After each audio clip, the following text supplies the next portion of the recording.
नमस्कार, मैं हिमांशु मिश्रा और आप देख रहे हैं द इनसाइड स्टोरी। आज बात होगी फ्लाइंग किस की। जी हां, संसद में राहुल गांधी का भाषण हुआ। अब भाषण किस तरह का हुआ आज हम उस पर नहीं जा रहे हैं, लेकिन भाषण खत्म होने के बाद राहुल गांधी के निकलने से पहले संसद से एक वाकया हुआ। स्मृति ईरानी ने आरोप लगाया कि जो महिला सांसद वहां पर बैठी हुई थी उनको राहुल गांधी ने अमर्यादित तरीके से फ्लाइंग किस किया। उसका एक वीडियो भी अमित मालवीय ने ट्वीट किया है। तो अब इस फ्लाइंग किस का सच क्या है? क्या उसे फ्लाइंग किस कहा जाएगा? और जो सत्ता पक्ष या विपक्ष के जो नेता हैं वो किस तरह से रिएक्ट कर रहे हैं इस पूरे मामले पर, आज हम उसके पीछे की इनसाइड स्टोरी जानने की कोशिश करेंगे। डॉक्टर संजीव त्रिवेदी जी बहिष्कार हमारे बीच है। संजीव जी, सबसे पहला सवाल तो यही कि क्या उसे फ्लाइंग किस कंसीडर किया जाए एक आम नागरिक होने के लिहाज से, और दूसरा कि क्या ये मुद्दा इतना बड़ा है कि इस पर सियासत हो रही है, बाकी सारे मामले साइडलाइन हो गए। सोचिए कि देश की सबसे बड़ी पंचायत के बारे में हमें चर्चा करनी है और हम चर्चा कर रहे हैं वहाँ एक ऐसे घटना के बारे में जो कि कल्पना से भी परे है।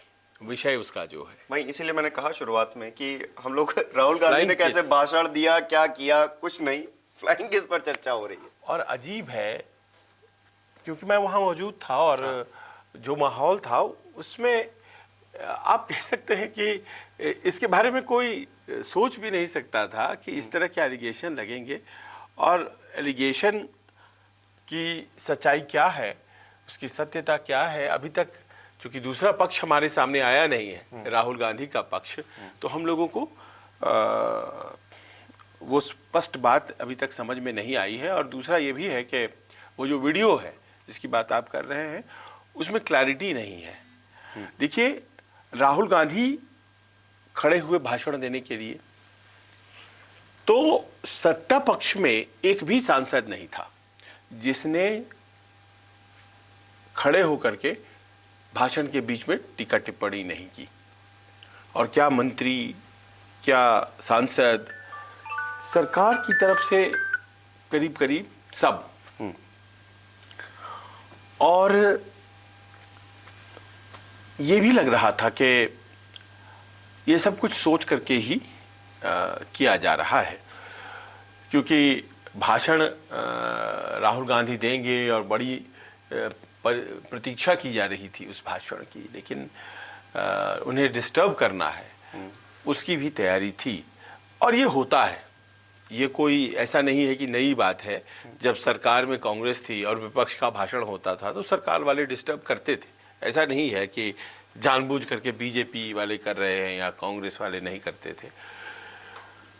आपको भाषण देना है तो आपको कॉन्फिडेंट रहना पड़ता है कि ये सब चीज़ें आपको फेस करनी है। राहुल गांधी बोले और बहुत से लोगों का मानना है कि आज वो अपने उस अंदाज में नहीं थे जिस अंदाज के लिए वो जाने जाते हैं। प्रिपरेशन करके नहीं है, हाँ, कुछ उस तरह की कमी, क्योंकि शुरुआत में वो बहुत देर तक भारत जोड़ो यात्रा के बारे में बात कर रहे थे और जो उनका टेक ऑफ पॉइंट था वो मणिपुर न होकर के उनके ऑब्जर्वेशन भारत जोड़ो यात्रा के दौरान जो थे, जो एक बार पहले भी वो बोल चुके हैं संसद में, वो रिपीट हो रहा था। तो उस वक्त से मैंने देखा कि विरोध शुरू हो गया। खैर, जो बातें उन्हें बोलनी थी उन्होंने सेकंड हाफ में अपनी स्पीच के बोली, और भारत की हत्या वाली लाइन जो है वो खास तौर पर सत्ता पक्ष को नागवार गुजरा और भारतीय जनता पार्टी, हाँ, वो बहुत ज़बरदस्त विरोध हुआ उसका। फिर इस बात पर कि रावण उन्होंने मोदी जी को कहा और कुंभकर्ण और मेघनाद के भी उदाहरण उन्होंने दे दिए, ये बताते हुए कि भाई सरकार सो रही है तो कुंभकर्ण सोते थे, बहुत दिन तक सोते थे। तो अपनी तरह से उन्होंने कुछ बात कहने की कोशिश की और जो प्रश्न उठाए जाहिर है कि उसका जवाब उनको दिया जाना था अमित शाह के द्वारा, लेकिन उनके तुरंत बाद बोलना था स्मृति ईरानी को। स्मृति ईरानी पहला जवाब देने में सामने आई वो, और उन्होंने अभी बोलना था तो राहुल गांधी को क्या था कि राजस्थान जाना था, क्योंकि उनका एक कार्यक्रम वहाँ लगा हुआ था उदयपुर में, बांसवाड़ा में, और भाषण देके वो निकलने वाले थे। तो ये चाह रहे थे सत्ता पक्ष के लोग कि आप रुकिए भाई, हमने आपको सुना है, आप हमें भी सुनिए। पर उन्हें जाना था कोई भी कभी भी आ सकता है, कभी भी जा सकता है।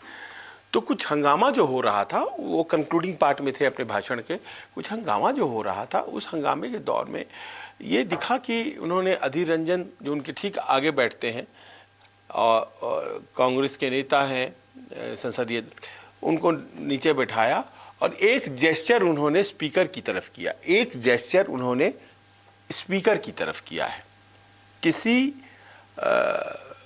सांसद की तरफ नहीं किया है, महिला या पुरुष, वो स्पीकर की तरफ उन्होंने और वो किया। भी मैं जो जितना देख पा रहा था उसमें एक उंगली आगे आई है।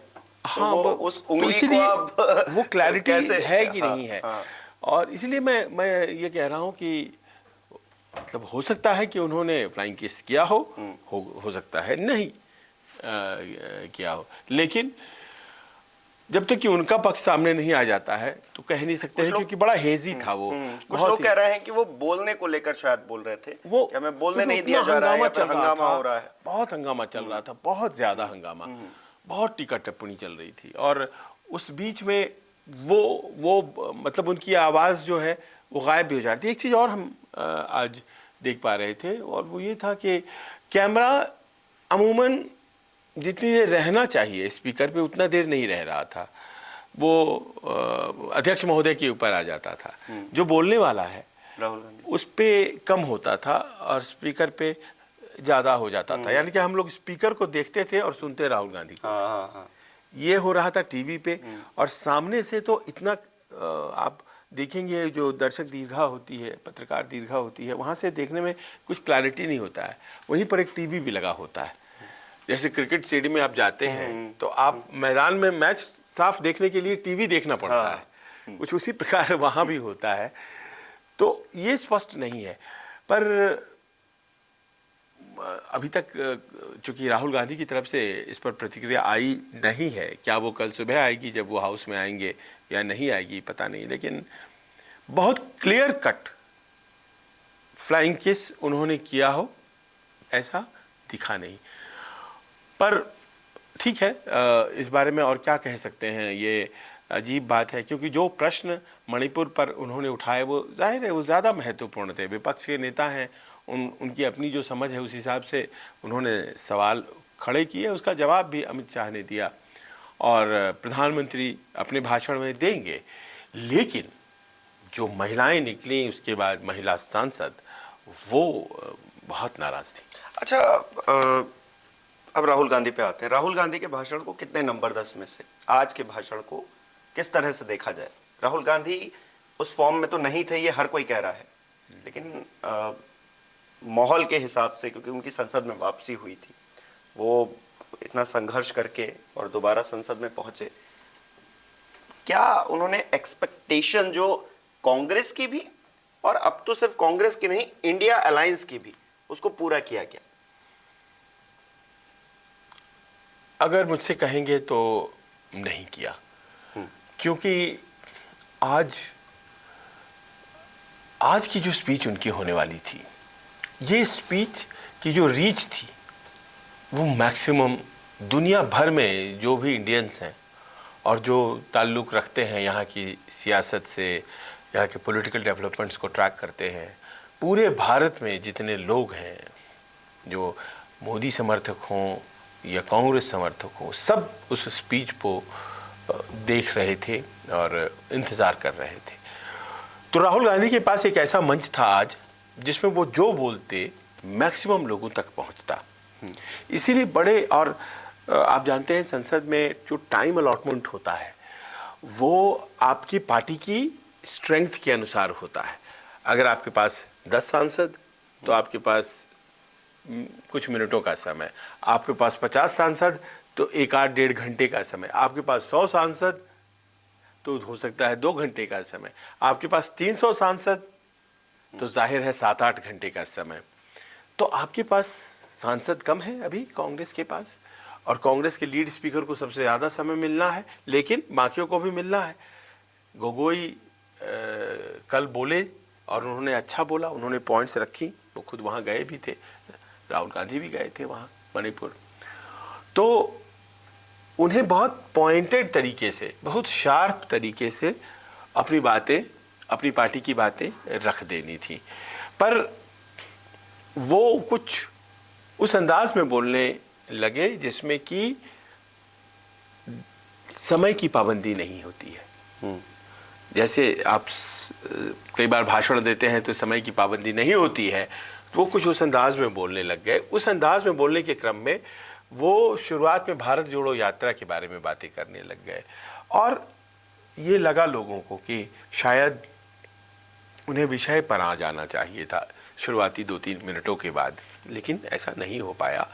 और उसका नतीजा ये हुआ कि आखिर में उनको ज़्यादा बातें कम समय में बोलनी पड़ी। उन्होंने बोली, पर उसको सजा सकते थे बेहतर, और उससे क्या होता कि मैसेज ज़्यादा अच्छे तरीके से पहुंचता। और ऐसा उन्होंने पूर्व के अपने भाषणों में किया है। जब मार्च में वो भाषण दे रहे थे अडानी वाले सवाल पर, तो वो ज़्यादा मुखर थे और धारदार ज़्यादा थे।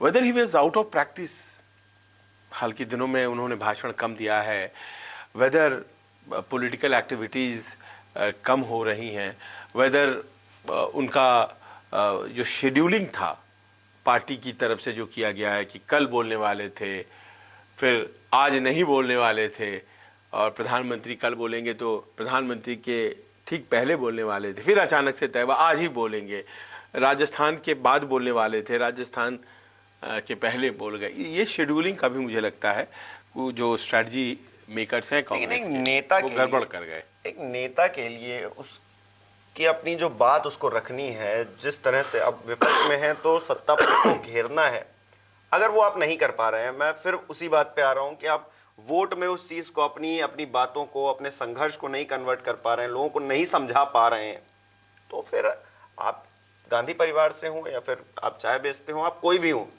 आपकी एक्सेप्टेंस नहीं हो पाएगी। तो इंडिया अलायंस ऐसे वक्त में जब आपको बहुत ही क्रूशल तरीके से अपनी बातों को रखना था, अपने आप को प्रोजेक्ट करना था, वैसे ही आप अगर नहीं कर पाए तो फिर कैसे आपकी एक्सेप्टेंस कैसे बढ़ेगी? सवाल हो जाएगा। हो सकता है कि लोगों को अच्छा ना लगे, लेकिन इस एकमात्र भाषण से सब कुछ बदल जाएगा ऐसा भी नहीं है। देखिए, मणिपुर के बारे में अब तो सबको पता लग गया है। बड़े सीधे सवाल है कि अगर हालात अच्छे नहीं है वहाँ, कुकी और माइतीज क्लैशेस अभी भी हो रही हैं, तो आप उस मुख्यमंत्री को क्यों कायम रखे हुए हैं जो वहाँ के हालात को संभाल नहीं पा रहे हैं? बड़ा सीधा प्रश्न है कि 356 लगा करके अपने हाथ में शासन प्रशासन लेने में आपको क्या दिक्कत है? ये क्लियर कट सवाल नहीं पूछे गए। क्लियर कट सवाल नहीं पूछे गए। दूसरा सवाल बड़ा सीधा था कि उस वीडियो के बारे में आपको जानकारी कब हुई? क्या तभी जब पूरे देश को हुई 19 तारीख को, या फिर वो 4 मई का वीडियो है, 14 मई को सीएम आए थे, क्या उन्होंने उस वक्त आपको बताया था? 24 मई को फिर आए थे, क्या उस वक्त बताया था? ऑल पार्टी मीटिंग हुई थी, क्या उस वक्त आइडिया था? और अगर नहीं था तो कैसे सीएम है ये? और अगर था उनको और उन्होंने तब आपको नहीं बताया था दिल्ली को, तो बहुत बड़ा अन्याय किया था। आज की तारीख में सुप्रीम कोर्ट ने प्रैक्टिकली वहां के सारे इन्वेस्टिगेशन को अपने हाथों में ले लिया है। वो किस बात के मुख्यमंत्री रह गए? आप ये देखिए कि बाहर से अधिकारी वहां जाएंगे, वो इन्वेस्टिगेशन करेंगे, तो एक तरह से नो कॉन्फिडेंस जो है वो मुख्यमंत्री में हमारी न्यायपालिका भी जता रही है। तो फिर ऐसा क्यों है कि आप मुख्यमंत्री के पीठ पर खड़े हैं, उनके पीछे खड़े हैं और उनको प्रोटेक्ट कर रहे हैं? प्रोटेक्ट मुख्यमंत्री को नहीं, कुकीज और माइतीज को करना है। दूसरा बड़ा प्रश्न सीधा था। तीसरा है कि वहाँ पर आपूर्ति कम हो गई है, उसके लिए आपने क्या किया है? क्योंकि भाई जब डिस्टर्ब रहेगा तो सप्लाई चेन टूटेगी, सप्लाई चेन टूटेगी अगर, तो फिर दिक्कतें होंगी वहाँ के। वहाँ अमित शाह जी ने इस बात को संसद में कहा, माना कि ऐसा नहीं है कि दोनों के बीच में प्यार मोहब्बत फिर से पनप गया है। वो बीच में एक हमारे सैनिक खड़े हैं, तो इधर कुकीज हैं, इधर दूसरे समुदाय के लोग हैं, तो वो क्लैश हो नहीं पा रहा है। इंडियन आर्मी कब जाएगी? हाँ, ये बड़ा प्रश्न है कि कोई अगर एरिया डिस्टर्ब है तो आप उस डिस्टर्ब एरिया, क्योंकि वो इंटरनेशनल बॉर्डर है, ड्रग सिंडिकेट ऑपरेट कर रहा है, सब बातें सरकार की तरफ से आ रही हैं, तो आप सेना भेज करके हालात को क्यों सामान्य नहीं करना चाहते? हालांकि राहुल गांधी ने ये पूछा, इस बात पे तो कहूंगा कि उन्होंने कहा हाँ, कि एक दिन में सेना संभाल सकती है, लेकिन नहीं भेज रहा है। हाँ, आपने अभी तक सेना क्यों नहीं भेजा? बड़े पॉइंटेड प्रश्न, बहुत सीधे सीधे से, और जो कि 1-1.5 मिनट में आराम से रखे जा सकते थे। इसका जवाब आप दे दीजिए, है ना, और उसके बाद वो बाकी चीजें भी बोल सकते थे। इस देश में बहुत सी घटनाएं हो रही हैं, अगर राजस्थान के बारे में उनको घेरा जा रहा है, बोलिए कि वहां पर एथनिक क्लैश हुआ है, वहां पर कम्युनिटीज लड़ी हैं और सरकार के पास इनपुट नहीं था। कोई स्पोरेडिक घटना होती है, मैं यहाँ से जाऊं और मुझे कोई पिस्तौल दिखाकर मेरे से मेरा फोन छीन ले, तो वो कानून व्यवस्था उत्तर प्रदेश शासन की या दिल्ली प्रशासन की टूट गई, ऐसा नहीं है। वो स्पोरेडिक घटना घटती है। तो क्या प्लान्ड था राजस्थान में जो घटनाएं हो रही हैं, जो वेस्ट बंगाल में हो रही हैं, सभी मार्मिक है, बावजूद इसके क्या? तो वो एक डिफाइन करने का पक्ष था कि बार बार जो अंग्रेजी में व्हाटअबाउटरी कहते हैं कि एक आरोप के जवाब में दूसरा आरोप दे दिया जाता है। आरोप का जवाब आरोप नहीं होता है। मणिपुर में हो रहा है तो राजस्थान में भी तो हो रहा है, ये जवाब नहीं है। अच्छा, सबको जवाब देना होगा, गहलोत साहब को भी देना होगा। हम अभी तक ये इलेक्शन जो आगे होने वाले हैं, या फिर जो इस वक्त का माहौल हो गया है, हम लोग फिर देख रहे थे कि संसद वापसी के बाद राहुल की बात ये होने लगी थी कि मोदी वर्सेस राहुल होने जा रहा है। लेकिन आज के भाषण के बाद जिस तरह से स्मृति ईरानी हमलावर रही, उसके बाद अमित शाह ने जिस तरह से पूरे मैटर को टैकल किया अपनी बातों में, एक नेता की खासियत होती है वो अपने भाषण से हर किसी को अपनी बातें समझा पाए। तो जो मोदी वर्सेस राहुल होने वाला था वो अब आज ही का आज फिनिश हो गया, और अमित शाह जी ने जो राहुल गांधी का भाषण था या फिर स्मृति ईरानी ने, उन सब पे जो है अपनी बात रखकर एक कदम आगे बढ़ा लिया। नहीं, मैं इस कंक्लूजन पे अभी नहीं पहुंचूंगा। मुझे ये लगता है कि राहुल गांधी एक ऐसे नेता हैं जो अपने वक्तृत्व के लिए नहीं जाने जाते हैं।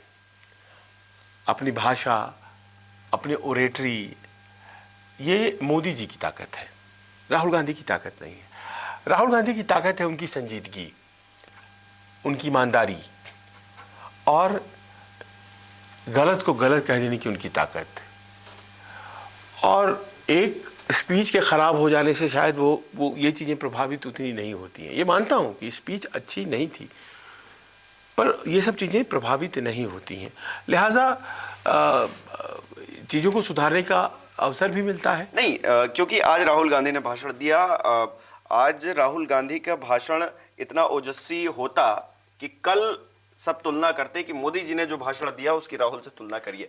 लेकिन नहीं, सारी चीजें जो है आज अमित शाह जी ने अपनी बातों से सब मैनेज कर दिया। मानता हूँ, आपकी बात मानता हूँ, पर मसला क्वालिटी ऑफ द स्पीच से ज्यादा बड़ा है। किसकी बेहतर अच्छी स्पीच हुई, किसकी खराब स्पीच हुई, इससे बड़ा है मणिपुर का सवाल। और मणिपुर के सवाल पर सरकार अभी तक it has not come clean. सरकार के अमित शाह गृह मंत्री हैं, उनके बयानों के बावजूद बहुत से क्वेश्चंस रह जाते हैं, बहुत से क्वेश्चंस रह। लास्ट में कहा गया कि प्रधानमंत्री जी और कोतवाल और उसका एग्जाम्पल भी दे दिया अधीर रंजन जी। और जो मेरिट है, मेरिट पे अगर आप जाएंगे तो मतलब मणिपुर पर जितना फोकस किया गया, अपनी बाकी उपलब्धियों को बता करके मणिपुर के फेलियर को कहीं कम तो नहीं करने की कोशिश की गई। देखिए, ये चीजें जो है, अब देश की जनता बहुत प्रबुद्ध है और बड़ी टकटकी लगाकर वो देख रही थी। बिल्कुल। तो ये सब चीजें मायने रखती हैं। नहीं, सत्ता पक्ष से हम एक्सपेक्ट भी शायद यही कर रहे होंगे कि वो, अब देखिए, आरोप, गलती हर सरकार से होती है, कमियां हर सरकार में होती हैं, तो उस चीज को छुपाने की काबिलियत जो है वो भारतीय जनता पार्टी में ज्यादा है। ये बात तो माननी पड़ेगी। आपको उभारना पड़ेगा, आपके पास विकल्प है। ये खूबसूरती है कि चलिए ठीक है, आपके पास समय कम है कांग्रेस पार्टी के पास, लेकिन मौका है और उस मौके का इस्तेमाल। अब देखिए हिमांशु, मैं पा रहा हूँ शशि थरूर बहुत बढ़िया स्पीकर हैं, उनकी ओरेटरी की भारतीय जनता पार्टी के लोग भी तारीफ करते हैं। वो क्यों नहीं बोल रहे हैं? कौन सी राजनीति है ये, कौन सा गणित है, क्या हो रहा है? वो क्या हो, ऐसी बात है कि कोई और, वो केरल से हिबी ईडन बोलने के लिए उनका नाम दिया गया था, हिबी ईडन, आपने भी नाम नहीं सुना होगा। वो सांसद हैं केरल से, एनएसयूआई के प्रेसिडेंट रहे थे, कांग्रेस एनएसयूआई के। तो केरल से तो शशि थरूर भी है ना, आप हिबी ईडन से बुलवाओगे या शशि थरूर से बुलवाओगे? सीधी सी बात बताओ। मनिकम टैगोर बोलेंगे, तमिलनाडु से है, आप उनसे बुलवाएंगे? आप तय करें कि आप are you putting the best foot forward, या फिर कोई गणित हो आपके बीच ही चल रहा है? आपके बीच ही कोई गणित तो नहीं चल रहा है, कोई खेल तो नहीं हो रहा है कि आखिर क्या ऐसा है? ऐसी कौन सी बात? शशि थरूर जी इलेक्शन लड़े थे। तो हो सकता है वो चीजें इंटरनल चल रही हो। मुझे लगता है कि जब सामने वाला विरोधी है तो आप अपना सबसे आपसी लड़ाई को छोड़ करके अपनी बातें आप कहते हो, तो ये क्यों नहीं हुआ? तो केवल मात्र राहुल गांधी पे ही सारा कुछ छोड़ देना कि भैया उन्हीं से ही सब कुछ होगा, जी नहीं। एवरीबॉडी टेक्स द रिस्पॉन्सिबिलिटी, और ये होगा कि कभी कोई भाषण अच्छा होगा, कभी कोई खराब भाषण भी होगा। मोदी जी भी हमेशा बहुत बढ़िया नहीं बोलते हैं। मैं अलबत्ता पा रहा हूँ कि अमित शाह इधर काफी बढ़िया बोलने लगे हैं, पहले की अपेक्षा। 2 साल पहले का उनका या 4 साल पहले का भाषण सुनिए और अब सुनिए, तो he seems to be in control. और सबसे अच्छी बात उनके पास है कि उनके पास फैक्ट्स है, वो तैयारी दिखती है उनकी। राहुल गांधी के साथ सबसे एक कागज उनके हाथ में नहीं होता है। और कोई भी व्यक्ति जो है वो कोई ऐसा होता है क्या कि सब कुछ जानता है? कॉन्फिडेंस और ओवर कॉन्फिडेंस, क्या इसके बीच की जो पतली सी रेखा होती है उसके इधर उधर होते रहते हैं। वो साहसी है पर दुस्साहस नहीं करना है। ये संदेश आज का है। चलिए देखते हैं। अब देखिए, सीधी सी बात है कि राहुल गांधी ने जो भी जेस्चर अपना संसद में दिखाया, उसको लेकर तमाम तरह के आरोप उन पर लग रहे हैं, लेकिन जेन्युइनली अगर उन्होंने जानबूझकर ऐसा नहीं किया तो फिर तो देश की जनता देख ही रही है, और अगर जानबूझ के किया है तो सवाल जो उठ रहे हैं उसका जवाब देना पड़ेगा। अब सवाल क्योंकि मणिपुर का है, उसी को लेकर ये पूरा अविश्वास प्रस्ताव लाया गया, इसी को लेकर ये पूरी रूपरेखा तैयार की गई। अब आपको क्या लग रहा है कि क्या संसद में उस तरह की बात हो पाई राहुल गांधी की तरफ से, या फिर अमित शाह जी ने सारी चीज़ों को मैनेज कर लिया और अब जो आगे प्रधानमंत्री नरेंद्र मोदी का भाषण होने जा रहा है वो थोड़ा और इजी हो जाएगा भारतीय जनता पार्टी के लिए, अपने जो आरोप उन पर लग रहे थे उनसे बचने के लिए? आपको क्या लगता है इस पूरे मुद्दे पर? कमेंट करके बताइए। बहुत बहुत शुक्रिया।